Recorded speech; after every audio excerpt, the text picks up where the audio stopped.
time. Thank you both.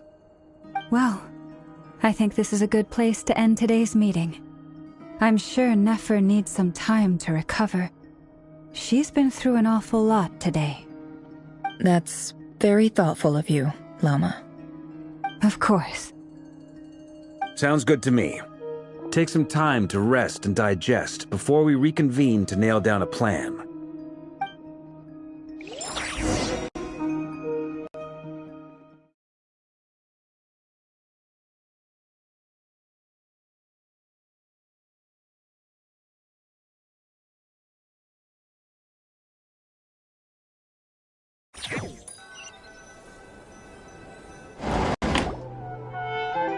Hey, is this a bad time? Hope I didn't kill the conversation.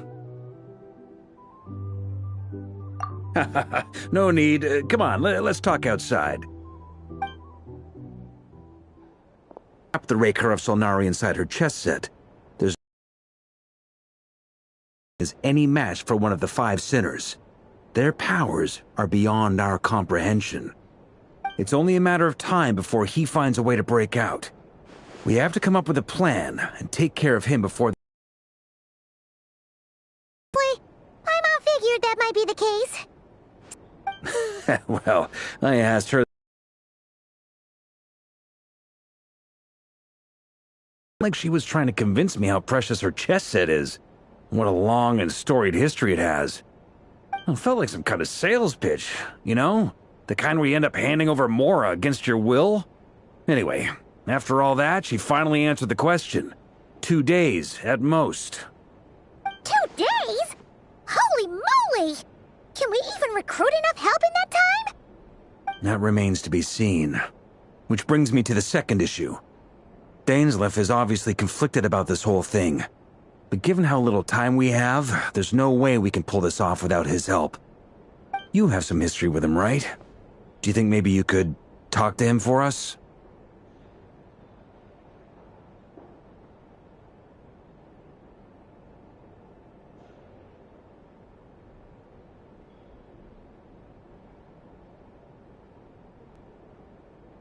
Great. I appreciate it. All right. We'll explore it further once everyone's recovered.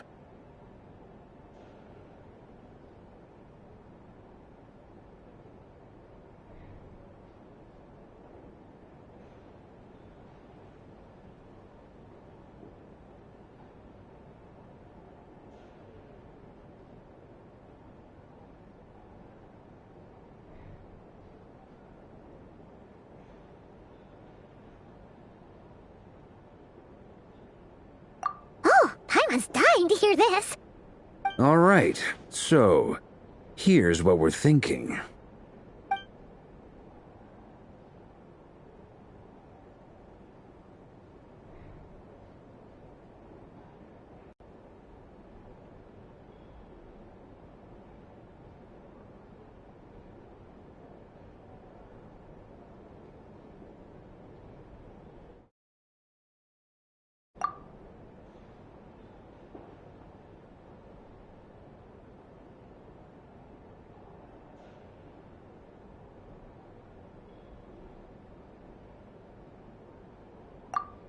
We felt a little uneasy about roping you into this. I mean, firstly, you're not locals, and secondly, none of us are your boss. You're well within your rights to refuse if you so choose. Roping us in? Why would you even say that? We know the stakes here. It's all of us against the Rayher of Solnari, or none of us stand a chance. I choose my words very intentionally, I'll have you know. I like to think there's an art to striking a down-to-earth tone even when the stakes are through the roof. Sir Varka, I have a few thoughts about this plan. I'm all ears. I think we can be more flexible with how the roles are allocated. In my view, the most sensible lineup would be like this.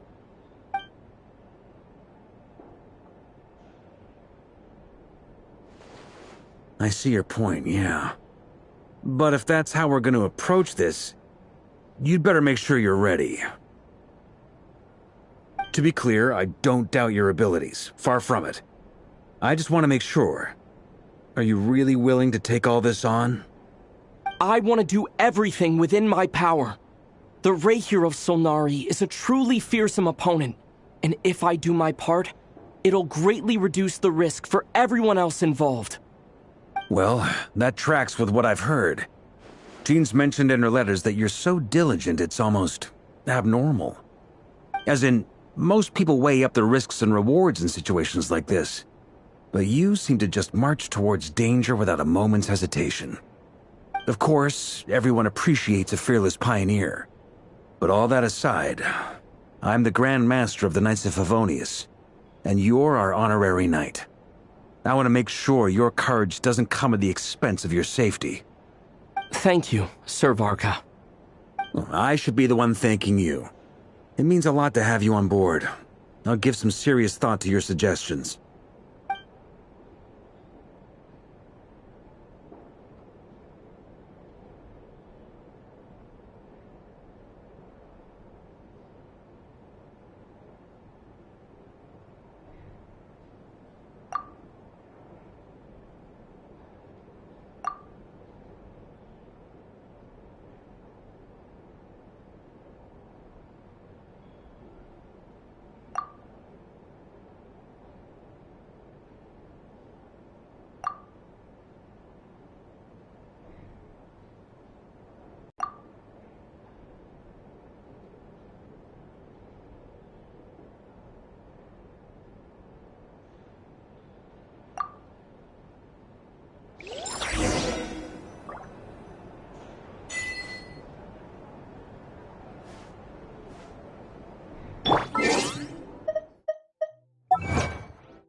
This is a thorough plan, but I do have one last question before we take action.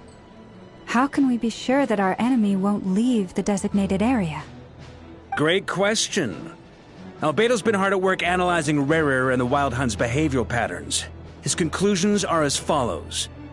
Firstly, from the earliest known confrontation until now, Rahier has never displayed any ability to manipulate the dimension of space.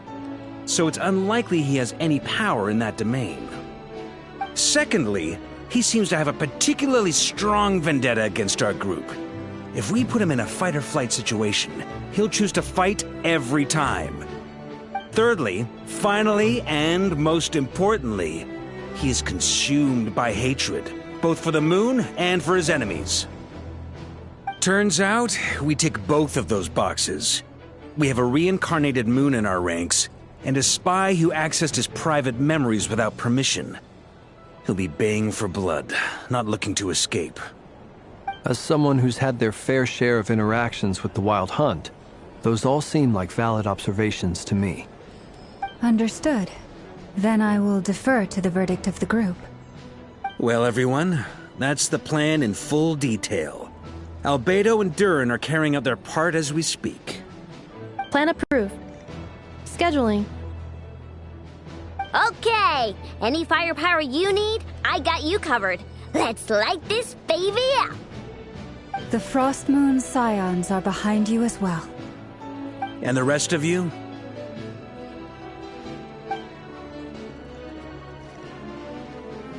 No objections? All right, then it's settled. This is the plan we're going with. Next up, an old tradition of mine. Anyone who wants to back out, now's your chance. Wait, we can still back out of this? Everyone says things they regret, right?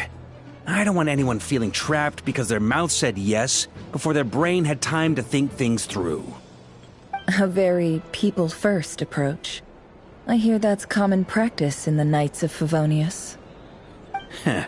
Who'd you hear it from? D-Luke? Shh. We don't use people's real names at work. This contact will be known only as Owl, please and thank you. This plan can only work if everyone does their part. Flint's and I will absolutely support it. We shall indeed. You'll be glad you accepted our help. Also, you are the last person I expected to see here, Miss Dory. It's not often I get called Dory in a work context. My peers usually call me Lord Sangama Bay. So, the longer your name, the higher your net worth. Is that the idea here? In that case, Mr. Flint's here must be worth a fortune. That's right, I know your full name. It's... The walls are thin here. I'd appreciate you keeping that a secret. Okay, fine. I'm actually only here as a favor for someone else. Do you have any idea how much it would cost to hire me otherwise? Oh! Does this mean someone out there actually has the power to boss Dory around? It most certainly does not. We have a long-standing and mutually beneficial business partnership. She's actually the mom of a friend of yours. Said mom supplied me with a great little trinket, but now that lady's ruined everything. If I don't start building a little goodwill now, my whole business in Notcry is gonna go down the drain! Okay. So what exactly is so special about this pendant? It's a lucky charm that a great mage made for me. We have a business relationship, and she was worried that something bad might happen to me. So, she wanted me to have something that can store power to protect myself with. I finally got it all fully charged up with Kuvaki, and then never went and used it all up at once! Never lost so big in my life! You're right. It was all my fault. I didn't mean to drain all the Kuvaki in the pendant, but I'll make it up to you. You will? Well, in that case, how about you give me your chess set? And we call it even. I knew you'd say that. Well, it's yours if you want it. In fact, take it now, and I'll even throw in a free Raker of Solnari. Deal? You're putting me in a difficult position here. It's a very useful thing to have around, but I have a funny feeling it won't be around much longer. I guess we'll see in a couple of days. Looks like bankruptcy for me. Hey, don't be so pessimistic. See this through and you never know. You might find a new business opportunity on the other side.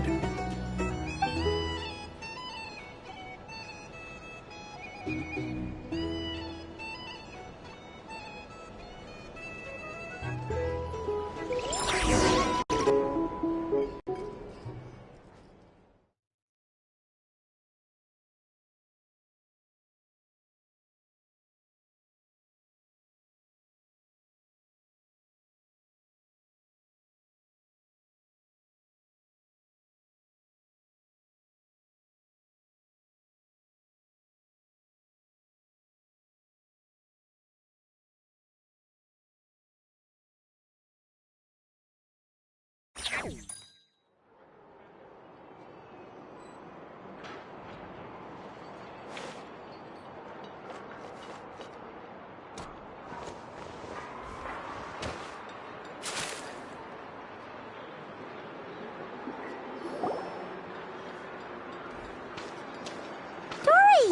How are things going? Feeling ready? Oh, I was born ready. We only have 2 days. You think Lord Sangama Bay would let an opportunity like this slip by? Don't forget, when something's in high demand, the people with the goods on hand get to charge the highest price of all, even higher than the sellers taking advance orders. Ta-da! See? It's right here! Ah, it's so pretty! Did you make it?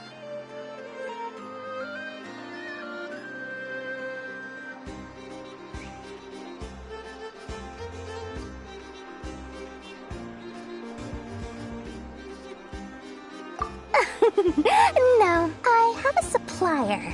We go way back, so he made me a very attractive offer. Aha!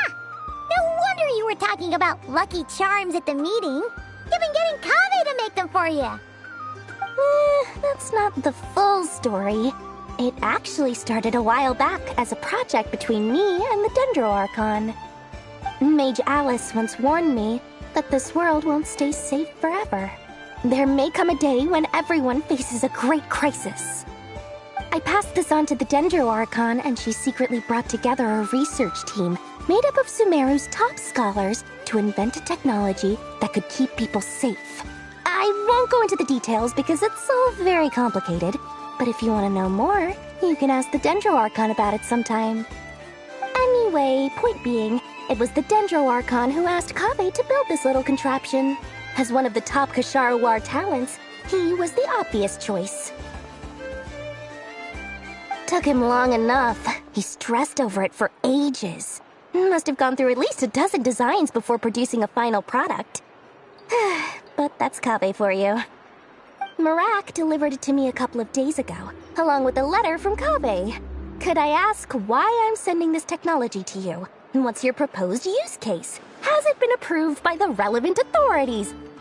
So nosy. My fault for sending him the research permit to begin with. Surely Nahida must have told him you were involved in this project. He was probably just nervous because you're always so secretive about your business. Could be, could be. Anyway, I just replied, let's hope there never has to be a use case, because it would involve grave danger. Fair enough. But it sounds like he was just being cautious. He probably felt responsible as the one who made it. Or maybe he was asking as a favor for his housemate. He's done that before. Not sure why, though. His housemate doesn't seem to really care that much about this kind of stuff. Either way, all's well that ends well. I'm just glad to finally have my hands on the product. I wouldn't want to be without it, given the potential dangers that lie ahead. Huh? What does that look mean? Paimon's just super surprised. This must be the first time we've ever seen you actually get serious about something.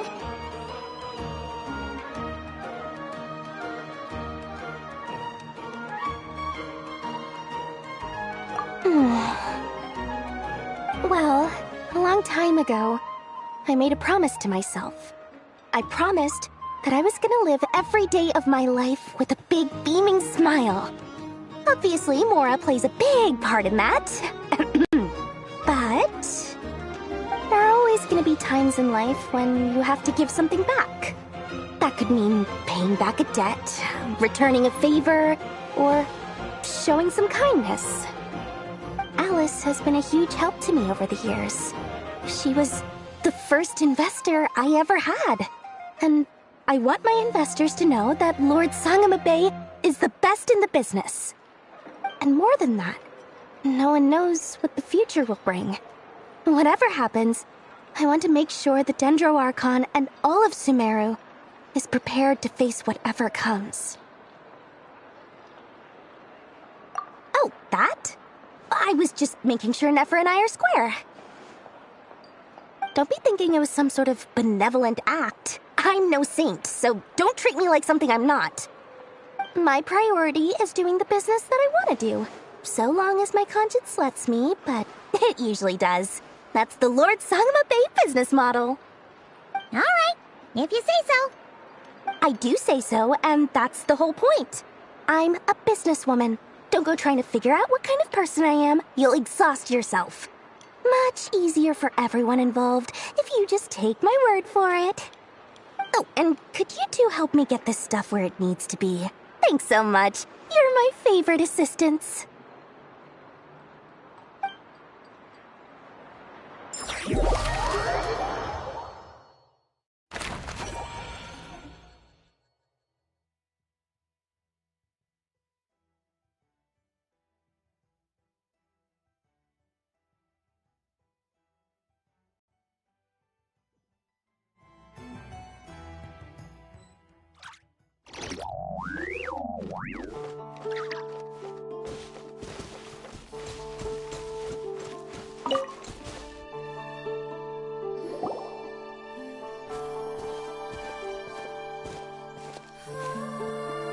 Traveler, Paimon. It's good to see you. Everything going smoothly over here? Sort of. As you're probably aware, Varka, Durin, and I captured some abyssal creatures from the Wild Hunt. Per the plan, we dissected and analyzed some samples of these creatures. The process went very smoothly. The findings, however, come with some troubling implications. What? You can actually dissect the Wild Hunt? That depends on your definition of Wild Hunt and dissection. Harmless, lifeless. These words are accurate descriptions. The Wild Hunt is an interesting phenomenon. In and of itself, it doesn't seem to possess anything akin to a human personality. But taken as a collective, the medium through which the Wild Hunt is summoned does appear to have a soul. Master griped a lot about the wise Horoptotire, and seemed somewhat fascinated with the foul Certology. But she barely mentioned Rerir at all. I don't think that was because of his lower social standing, though. Anyway, it's a pity. I should like to hear her thoughts on the nature of the life form he has become today. It's a strange mix. The furious energy of an abyssal being channeled through a fractured physical existence. A consequence of being torn apart by an unknown power. Perhaps the only explanation for his survival in this state is that he sacrificed a degree of individuality in exchange for a continued existence. Oh, sorry. Once I get talking about interesting research, I have a tendency to go on indefinitely. Back to our research findings. Essentially, they confirm my hypothesis. Rerir's corpse is completely contaminated by the Abyss, and the effects are irreversible. You could think of this as Rerir in mutated form, but in my view, even that would be inaccurate. In reality, his whole being has been consumed by the Abyss. In other words, he is now nothing more than a manifestation of abyssal power. Unfortunately, at present, we have no means of completely eradicating abyssal power. Hence, we cannot fundamentally destroy the Reihir of Solnari either. Oh, that's terrible news! So, that's it? We can't defeat him even if we get the power of the Three Moons? Accept her presence. It's as if her creator banished her to a place she can never be accepted. It means she spends most of her energy just on her own survival. Given the circumstances, it's only natural to despair. But we must see this plan through to the end. Time to kick off the backup plan. Oh, Paimon almost forgot! This is for you. Dory asked us to bring it. Ah, how wonderful. Well, thank you for making the trip. Durin and I will be heading off shortly. I'm sorry I won't be there to protect you in person this time. Please be careful.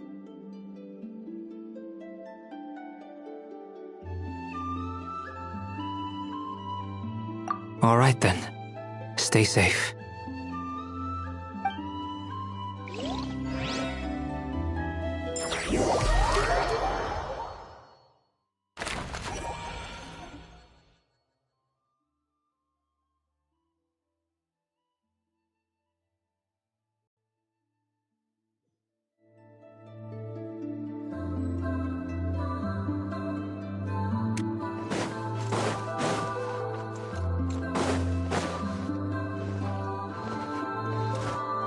Accelerating.